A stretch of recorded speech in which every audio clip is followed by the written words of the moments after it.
Hello, this is Writers at Work, a podcast for readers and writers about the joys, heartaches, challenges, and satisfaction of the creative writing process. I'm your host, Jim Fusilli. Joining me on this episode of Writers at Work is Chris Pavone, author of The Doorman, described by the New York Times as a state-of-the-city novel, a kaleidoscopic portrait of New York at a singularly strange moment. The Doorman has drawn comparison to Tom Wolfe's The Bonfire of the Vanities. Rightfully so, I'll add, as Chris displays a keen gift for ascetic satire, but serves it without drawing attention to a flashy style. The Doorman is Chris's sixth novel. Its predecessors include The EXPATS, which won both the Edgar and Anthony Award, and the best-selling Two Nights in London. He's a veteran of the publishing and magazine industries, having worked as a copy editor, executive editor, deputy publisher, and ghostwriter. As a journalist, his articles appeared in the Times and Salon, among other publications. Set in New York City, The Doorman finds Chris on familiar terrain and new terrain. Familiar because he was raised here, new because he's known for his international thrillers with characters careening around Europe. As a longtime New Yorker, I found The Doorman vivid and real, even when Chris placed me in situations I've yet to face, and entirely plausible. I'm happy to meet Chris and talk about his work and how he goes about it. Chris Pavone, welcome to Writers at Work. Hi, Jim. Great to be here with you. Chris, as I understand it, you began writing The EXPATS, your debut novel, when you and your family moved to Luxembourg. Is that correct? Yes. We moved to Luxembourg when I was 40 years old. Our twin boys were 4. My wife got a job there, and we moved abroad with no plan to return. So were you thinking about that book before you left? Absolutely not. I was thinking about a book, and I'd been a book editor for the first half of my career. And as my 30s wore on and as my jobs got increasingly about the business of publishing instead of the words on the page, I became increasingly disillusioned with the business and really wanted to move into writing, which is why I'd worked in publishing to begin with. And so in my late 30s, I quit my job, threw up my hands, walked out, and started writing, but I didn't have a novel in me yet. So the first thing I did was I ghost wrote a couple of books. And then I was in the middle of doing that, and my wife got this job in Luxembourg. And we moved abroad, and I did not have a plan in particular to write any specific book. And in fact, I didn't have a plan to do anything in particular except live a different type of life and be a different type of person and be a different type of parent. And again, our kids were 4, and my wife's job kept her away from our home exactly half of the time. And most of the time, I was alone with these little kids. And my main priority during our first year in Luxembourg was actually just to be a full-time parent and to make a new life for us and to make a new social life and to get new friends and speak this language and get our car repaired in a foreign language and do all sorts of things that you have to do when you move to another country. And I didn't want to distract myself with trying to figure out what I was going to do next. So I gave myself this year to not work for the first time, really since I was in high school.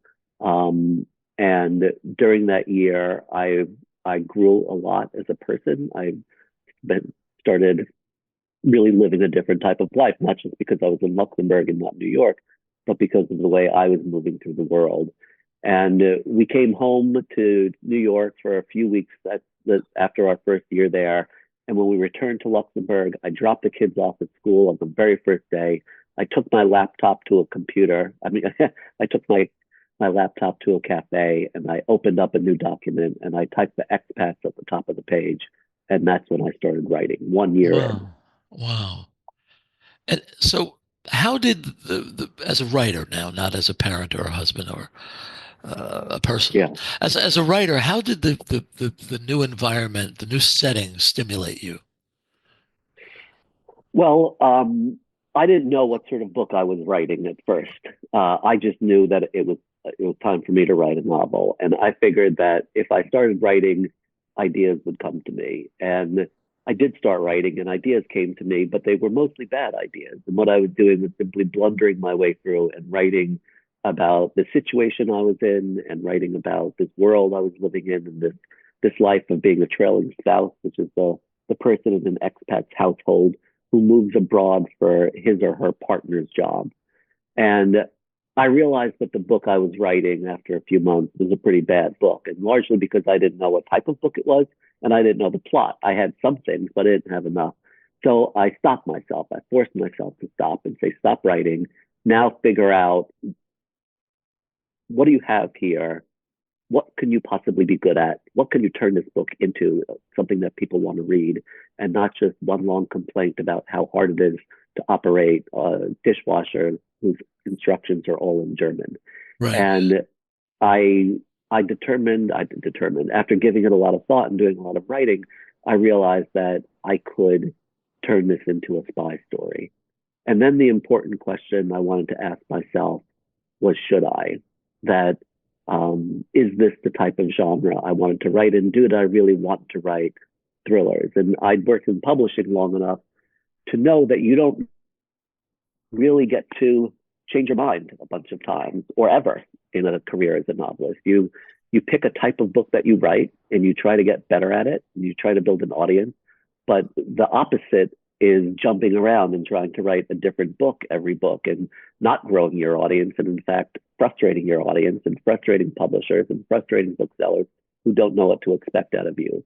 And in other parts of the world, you don't do that. A pediatrician doesn't one day decide to become a heart surgeon, and a Right. matrimonial lawyer doesn't become a Supreme Court lawyer. And I realized that I thought that there was a hole that could be served in the thriller niche that I could fill, and that I could write books that were not just exciting and plot driven with big twists, but books that were really also about something true and real and meaningful to readers, to all of us. Books that could be about important themes that we all face every day in life, and that I sort of came up with, I wouldn't call it a business plan necessarily, but a plan for the type of book that the expats was going to be, and the type of book that I can see myself writing more than once, and the type of book that I can see myself being good at and better at than maybe other people. And Yeah. all of those, I think, were an important calculus for me. Not just what could I do, but what should I do, and is there room for it? Yeah. There's a big difference between planning on what you want to do and actually doing it. Yes. And one of the things I'm fascinated by is fresh eyes, an author Mhm. bringing fresh eyes to a setting. Could we agree that control, the ability to communicate setting, is make or break for a thriller? Wow, that's a good question. I don't know if it's make or break. It's very important to me. I can't put myself into the eyes and heart that easily of other readers, but I feel like one of the things I'm looking for out of a thriller, and certainly out of a thriller that I write, is the experience of being somewhere else, of Right. entering not just a geographical place, but a psychological place, a sociological place that is different from the one that I'm in all the time, and going on a type of adventure. Yeah. No, what I wanted to, the point I wanted to make is that if I'm reading a thriller and the characters are just sort of rushing around from country to country, and Uh, there's no nuanced description of setting and no recognition of different in cultures, they lose me. And yeah, the fact that you here you are living in New York, the cosmopolitan city, you enter a new environment, and I just was fascinated by this concept of you bringing a fresh perspective to setting that translated into kind of a different type of book. well, thank you. Yeah. I think the setting that I brought, or the experience that I brought to expats, which I've brought to other books as well, is the experience that we all can have of being new to some place. And I think Right. that's a very compelling type of book or television show or movie. It's a very compelling way to learn about the world through the eyes of somebody who is new to it and finding their way. Yeah, yeah. When did you come back to New York? We were in Luxembourg for a year and a half. So I was only writing this book, The Expats, for a half year, and I hadn't gotten very far when we decided to move back to New York. And until we made that decision, we had no idea where we would be living. We knew probably that it was not going to be Luxembourg forever, but we didn't have any specific plans of where we were going to go next. So did New York feel different to you that you having had that experience overseas, living in a different major city, different culture? Did New York feel different when you returned? It did. It felt better. I'm from New York, and I've Right. really lived my whole life here, except for college and that brief sojourn in Luxembourg. And I never really considered living anywhere else until this opportunity to move to Europe presented itself. And at that point, facing a bunch of, I would guess it's fair to call them middle age, middle life crises, I was also souring a little bit on New York and thought, fine, let's leave this place. Um, but then not only living in Luxembourg, but traveling around the rest of Europe, I realized that there were really important things about New York that were central to me being comfortable in the world, and a type of energy here and busyness and mass of humanity that is very hard to find somewhere else. And maybe in years I would have gotten used to living in a place that didn't have it, but it made me uncomfortable that it didn't have it. And I wanted to be back here. Yeah. One thing that I'm always surprised about when I travel around the city and I go from my neighborhood to another neighborhood is the things that are not there. Mm-hmm. And it might be a matter of age, but I have a tendency to remember what was in the place that I'm now looking at, Yeah. and I'm not really seeing what's there. Uh, Um, and and um, and I do think that, and I'm jumping ahead to the doorman because I just really love this book. But I think one thing that you do in the doorman you do so effectively is that you you make us feel part of it at a cellular level. We don't need to really know the names of the places you're talking about because you put us there. mhm. Does that make sense at all? Yeah, it does. Yeah. You know, Um, yeah, go ahead. no, no. If somebody says I went to Central Park, that's meaningless. That's meaningless. But I remember late in the book, you have a character who we like crossing the park, and it's so vivid. And I was thinking, you don't ever have to have been in Central Park to appreciate what this character is going through. So you're leaning on New York, but not fully, not completely.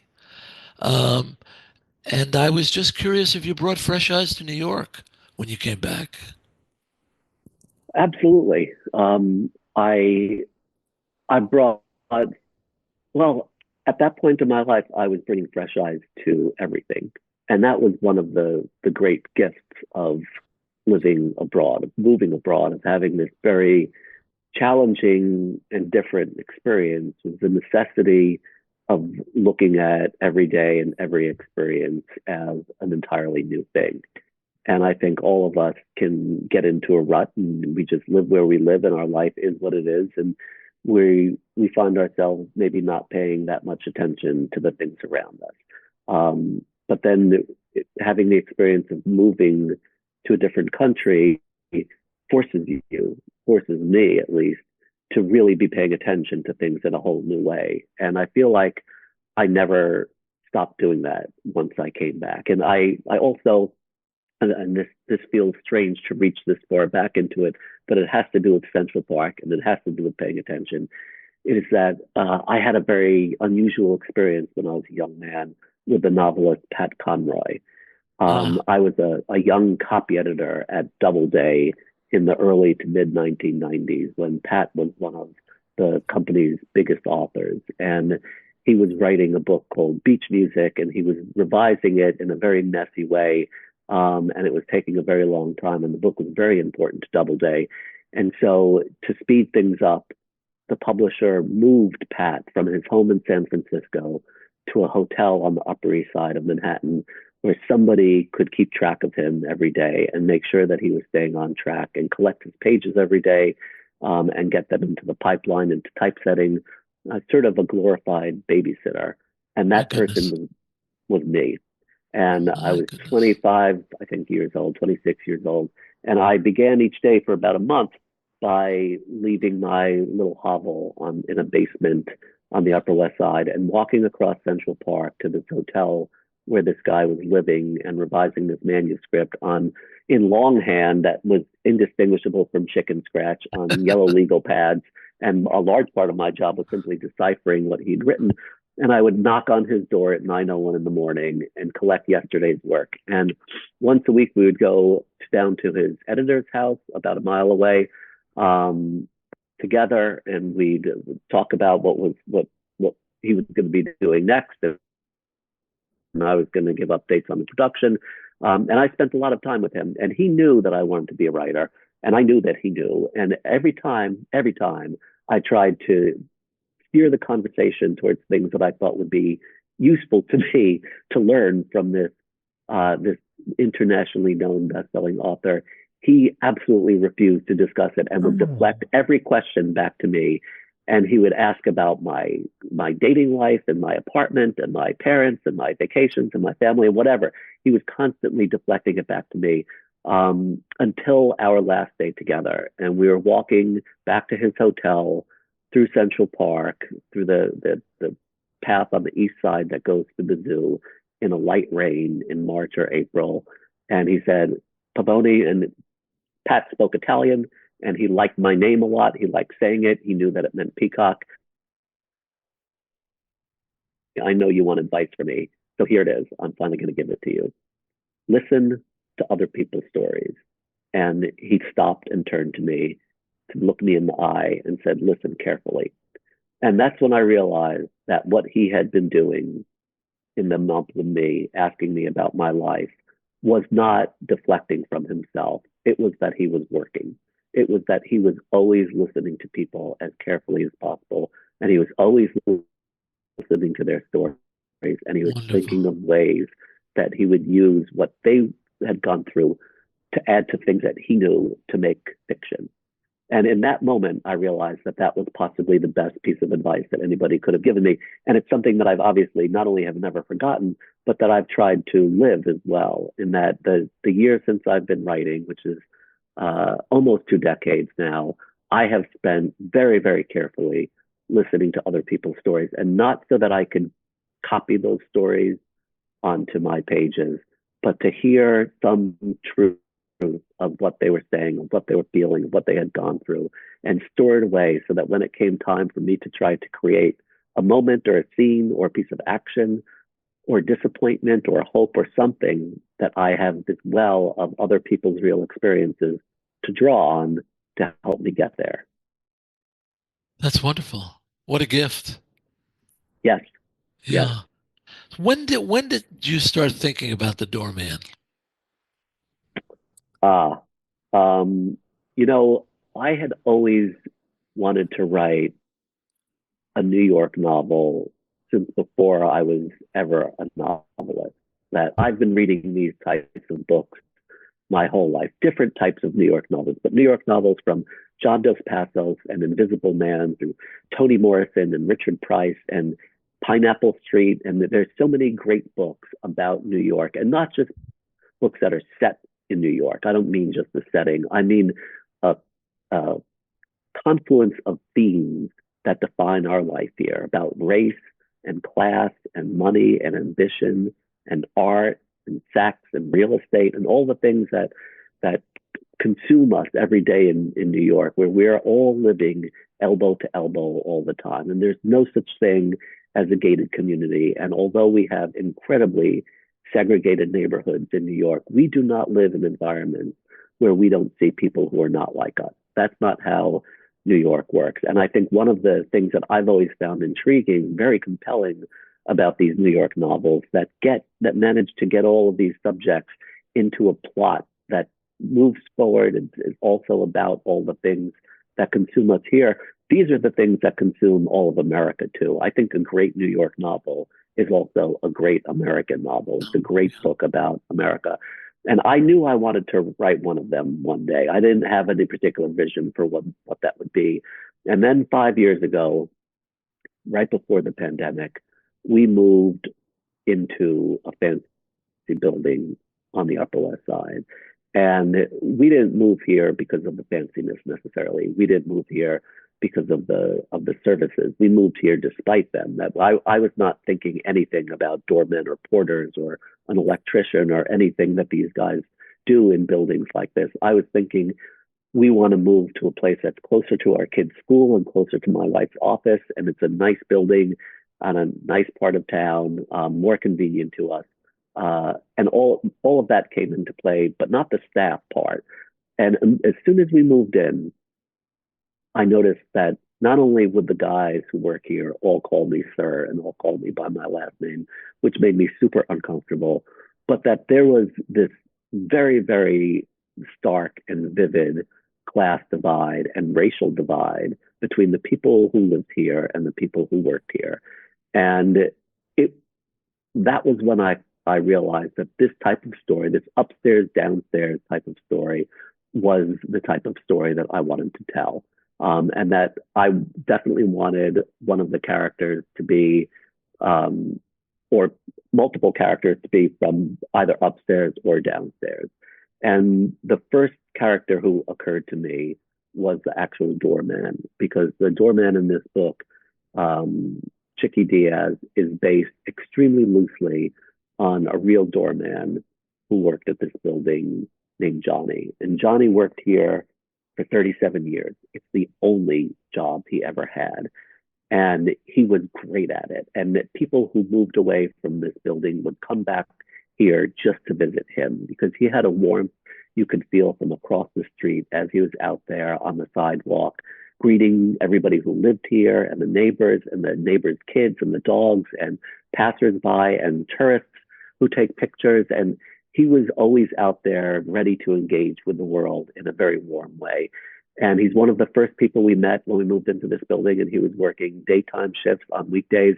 And he's somebody who I dealt with my discomfort at this class divide by spending a lot of time talking to Johnny. And for the first year, 2 years, it was almost entirely about things like sports, like professional sports, the sports we played, anti-inflammatories for our old man knees, the classic R&B of the 1970s. We both grew up in New York, a few miles apart and a couple of years apart, and we have very similar memories of this city in the 1970s and 80s.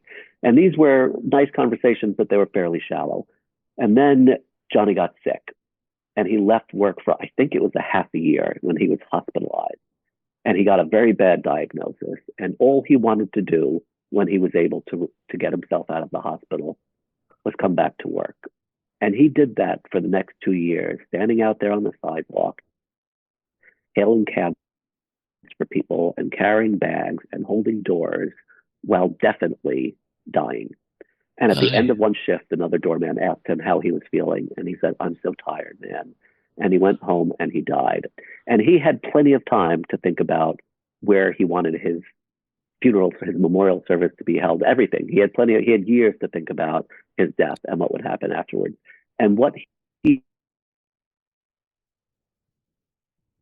was hold it 2 blocks from this building so that the people he worked for could come most easily. And he lived his entire life on 1 block in East Harlem, a few miles away. But he chose to have his memorial service here. And he was buried in his doorman uniform, full thing, complete with the cap on.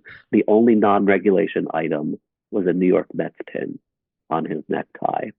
And that pin absolutely broke my heart. And the whole thing, all of it broke my heart. And by this point, I was well into writing this book. And Johnny's death didn't have any impact on the writing of the book, but his life had an immense impact on me writing the book and what the type of character I wanted to portray. And the way that the character moves in the world and interacts with people and his attitude is all based on Johnny, but none of the events are. It has nothing to do with his life. This is just the personality of a guy that I wanted to capture on the page. Yeah, Chicky is very engaging. And he is our companion from the opening pages. And whenever he reemerges, I'm glad to see him. And Thank you. now I get a sense why.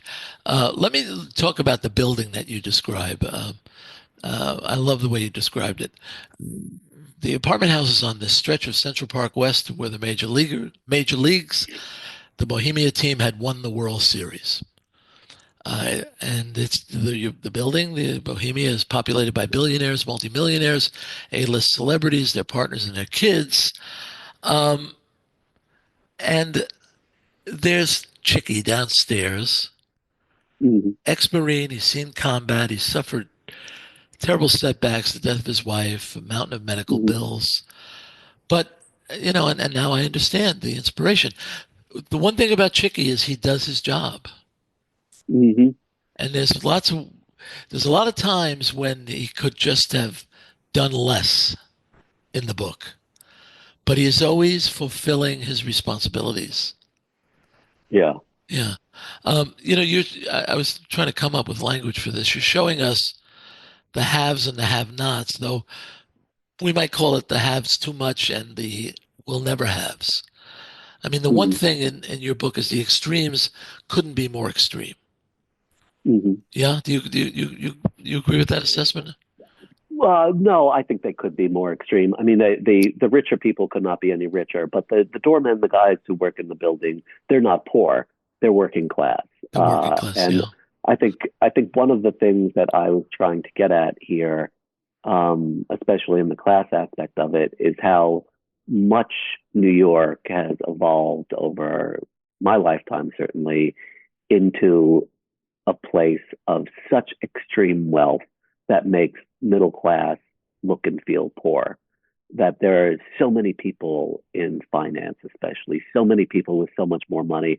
And I do not have a rose-colored glasses to the New York of the 1970s and 80s. That was a dangerous place that I grew up in, and I was scared a lot. And there was dog shit and broken glass and junkies everywhere. You were scared every time you got on the subway. Central Park was a place that many parks you simply did not go, certainly never at night. That it was New York, the gritty New York of the 1970s and 80s, which, by the way, the people are clutching their pearls these days about a murder rate last year of, I think, 377 or something like that. In 1990, there were, I think, 2,250 murders in New York. And it's, Yeah. by orders of magnitude, was this a much more dangerous place all the time, everywhere than it is now. But one of the things that has come with the the making New York a safer place has been making New York a much richer and more stratified place. And now Right.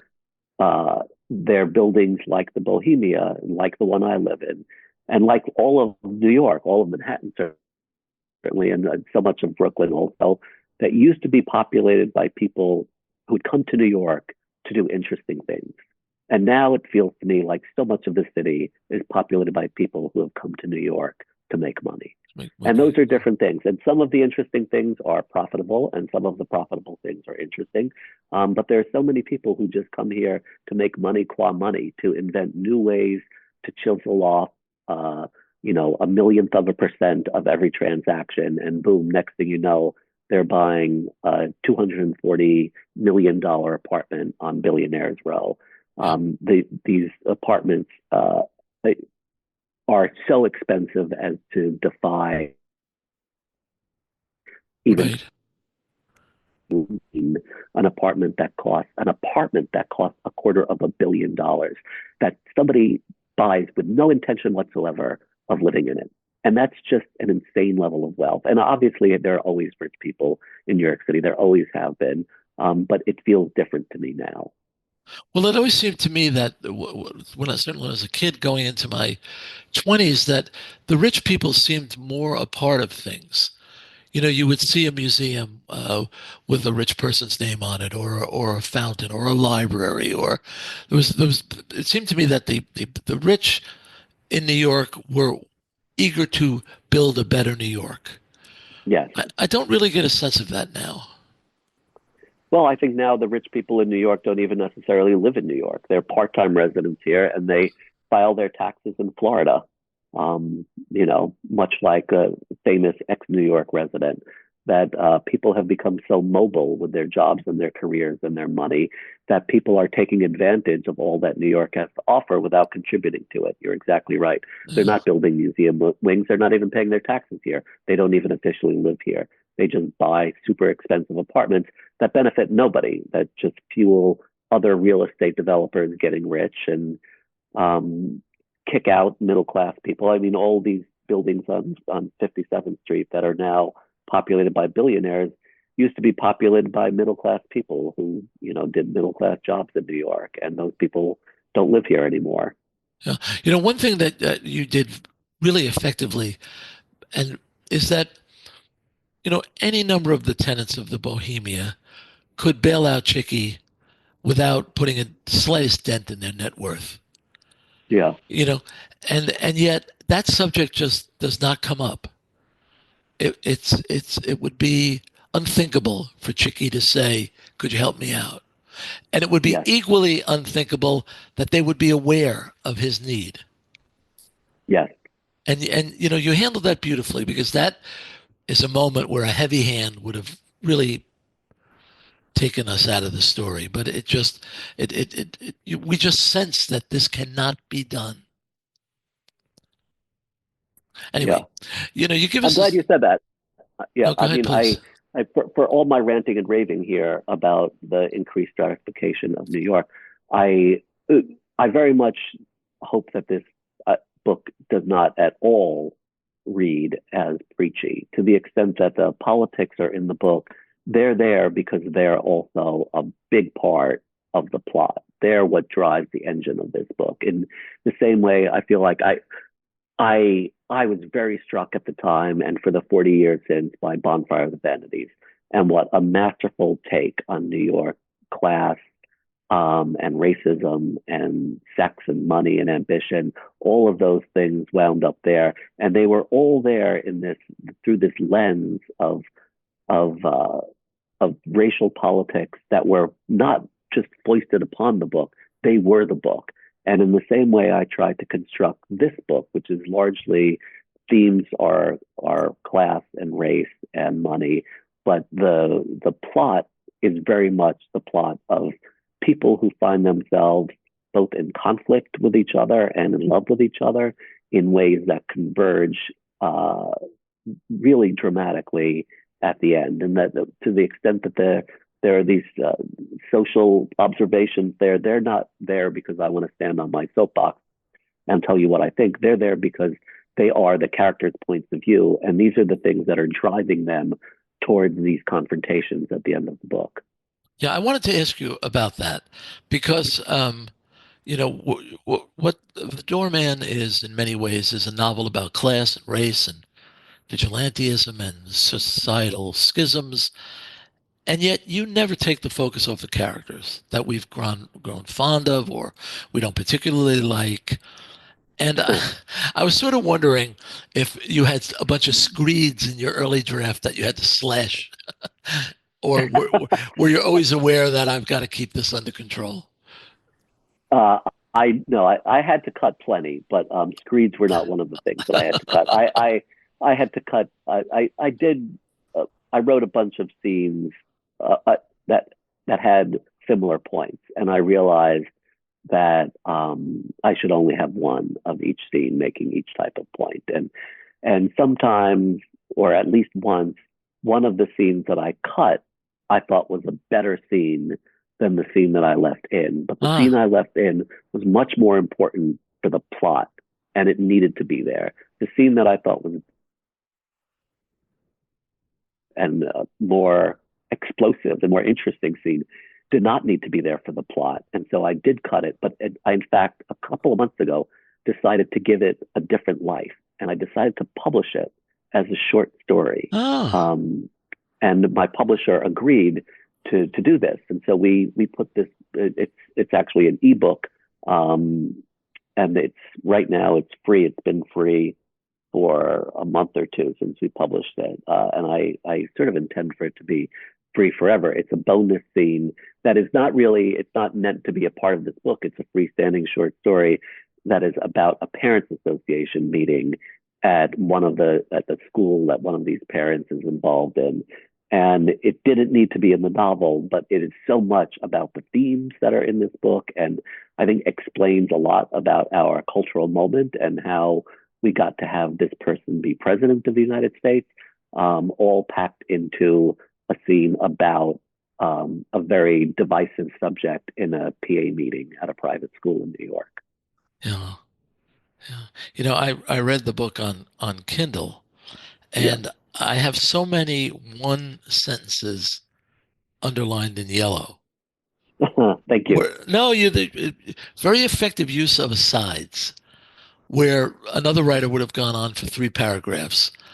I love writers who trust readers, and at a certain point, that we're on your wavelength, and Hmm. you don't have to belabor it. You can just dole it out with an eyedropper, and we'll get it. I want to mention that your use of cliffhangers. Hmm. Um, a couple of times I wanted to take a break from reading, but you really had me hooked. I mean, your cliffhangers, they're pretty funny, Chris. I mean, because they are so enticing. I felt like saying, please don't make me read another chapter tonight. I need to go to sleep. But it's so much fun for a writer to do that, though, isn't it? It is, yeah. And I thank you so much for saying so.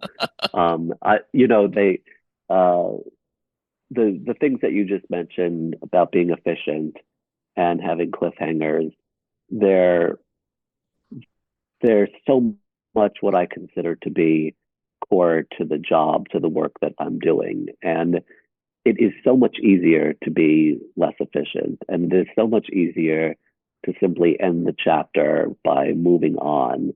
And it's so much harder to do uh, to do the extra work of paring things down and paring them down and paring them down and making sure that you only use a sentence when you only need a sentence instead of 3 paragraphs, and figuring out how to structure the chapters and the narratives, not just to cut scenes short in the middle, but to have them end naturally at a point that still leaves important answers pending, but that also provides the answers that the reader needs in the moment, Yeah. No, I love be them. satisfied and not feel manipulated. I mean, as I'm sure you have discussed many times with all of your authors, writing fiction is a long exercise in manipulating readers. But the key is to manipulate readers without them being aware that they're being manipulated. Even Right. if they know, even if I know at heart as a reader, every book that I read, I know that the author is manipulating me. The trick is to be able to fall into a reading experience where you're not aware of being manipulated and you just get manipulated. Yeah, and when a partnership forms, Yes. yeah, that then when we're co-conspirators now, and I love that. It's something that I needed to learn as a journalist, where I was a critic and I would write what I believed, and I really didn't care what you believed. This is my opinion.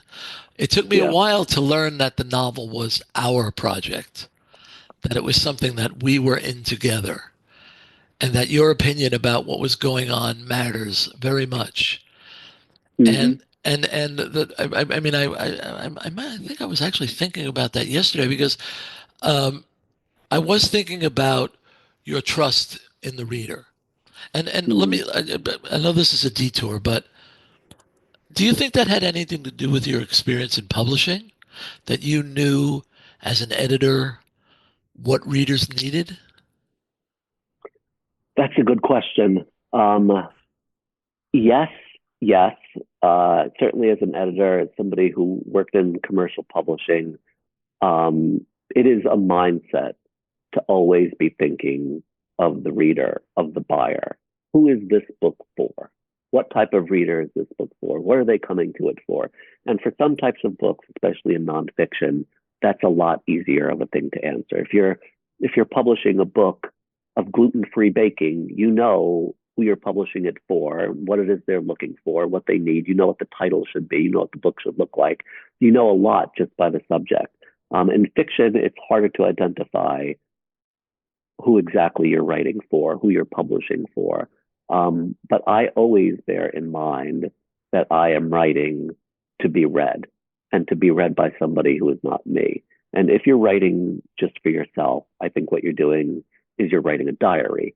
And that's not necessarily something that belongs in the world. I think if you're writing with the goal of being published, you are writing for the public, and the public is other people. They're not you. And maybe there are a bunch of people like you, that's fair, but they're not you yourself.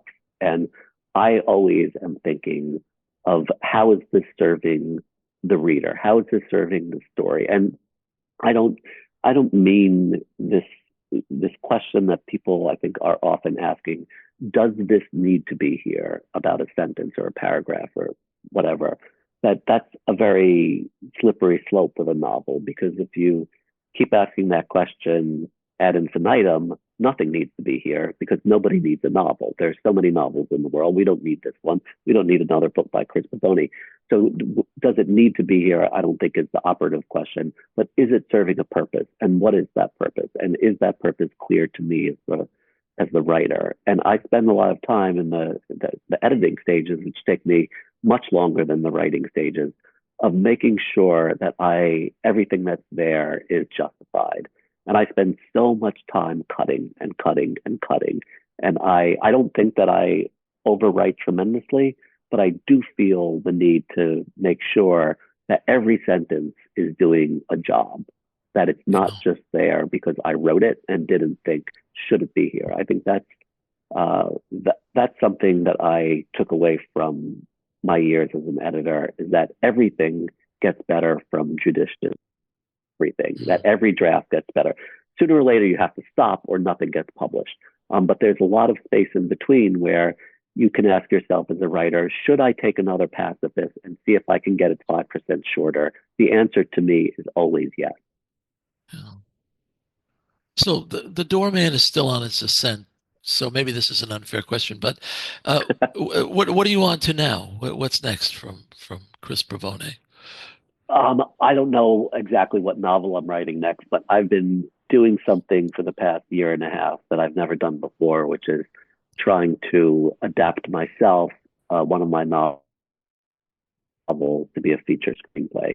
And it's been a really fantastic experience. And for about half of that time, I was working with just one person who's an actor who wants to star in the thing. And he was helping me. But one of the things I didn't quite appreciate when I got into this is that one of the main things that actors do for a living is read screenplays, that you're only acting so much of the time. And the time that you're not acting, you're reading screenplays, you're reading TV scripts. And it's sort of like being a book editor. It's not just the editing that you do, it's the reading of manuscripts that you don't publish that you do.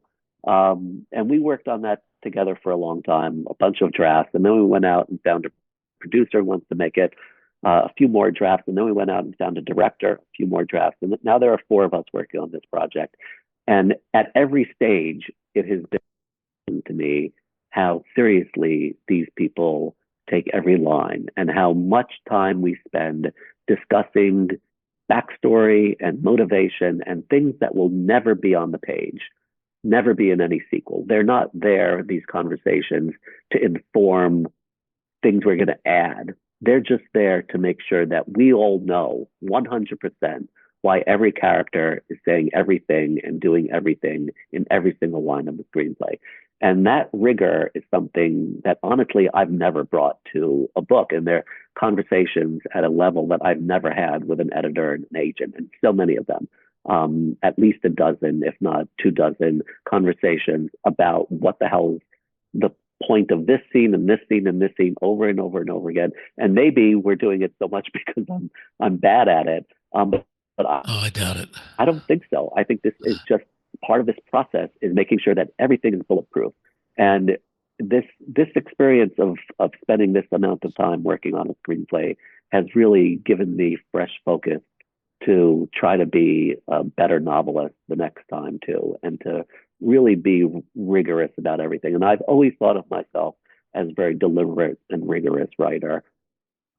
But there's always room to be more of both. And I will be for my next book. But you're right. The Doorman was only published a few days ago. So it is still on the upswing. And it is right now the focus of my days. Yeah. I've been speaking with Chris Pavone, a best-selling thriller author whose new one, The Doorman, is very smart, very entertaining. I highly, highly recommend it. Chris, thank you so much for joining us on Writers at Work. Thank you so much for having me. This was a lot of fun. Writers at Work is a production of Bliss Publications. Erin Mitchell is our producer. Music is by Joni Mitchell, performed by Keith Jarrett. For more, see writersatworkpodcast.com. I'm your host, Jim Fusilli. Until next time, happy reading.